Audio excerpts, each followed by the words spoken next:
지난 2015년 부산시 공동위원회는 이진베이시티 사업을 허가하며 조건을 걸었습니다. 주변 주차난 해소를 위해 공유지에 200면 규모 주차장을 짓거나 설치 비용을 낼 것, 또 추가적인 개발 이익이 있다면 환원하라는 조건이었습니다. 구체적인 실행과 협상은 관할구청인 부산 서구청에 맡겼습니다. 인허가를 내준 지 4년이 지난 2019년 11월, 공공기업 방안에 대한 이진 측과 서구청의 협상이 처음 시작됐습니다. 부산 서구청 내부 문서. 첫 회의에서 이진 측은 주차장 조성 비용을 납부할 의사는 있다. 하지만 얼마인지는 검토가 필요하다고 주장했습니다. 세 번째 회의. 여기서 부산 서구청은 표준 건축비를 반영해 이진 측이 52억 원을 내라고 요구했습니다. 하지만 이진 측은 3분의 1에도 못 미치는 14억 원만 낼 수 있다고 했습니다. 양측의 입장은 좁혀지지 않았습니다. 그런데 다섯 번째 회의에서 구청이 갑자기 한 발 물러섭니다. 서구청은 이진 측이 제시한 14억 원을 토대로 물가 등을 감안해 협상해보자고 한 겁니다.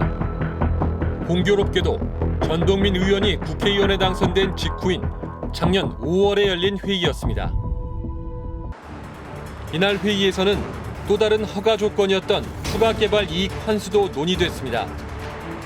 이진 측은 이건 처음부터 수용하기 어렵다는 입장이었습니다.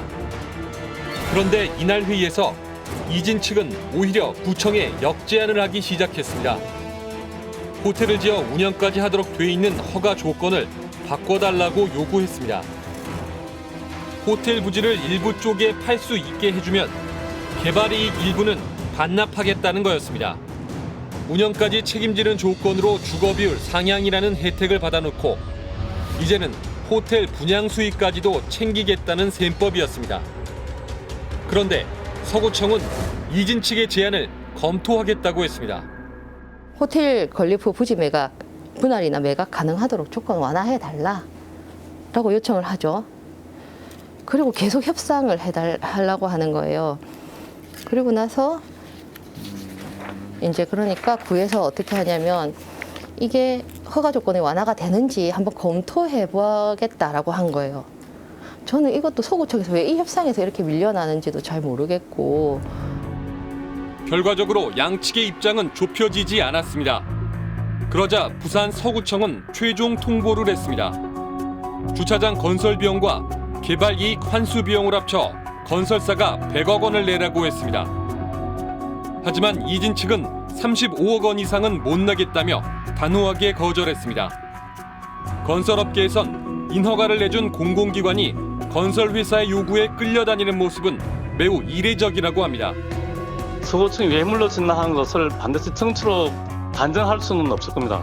그러나 분명한 것은 대단히 일반적인 관행을 포착한 게 많다는 것은 사실이에요.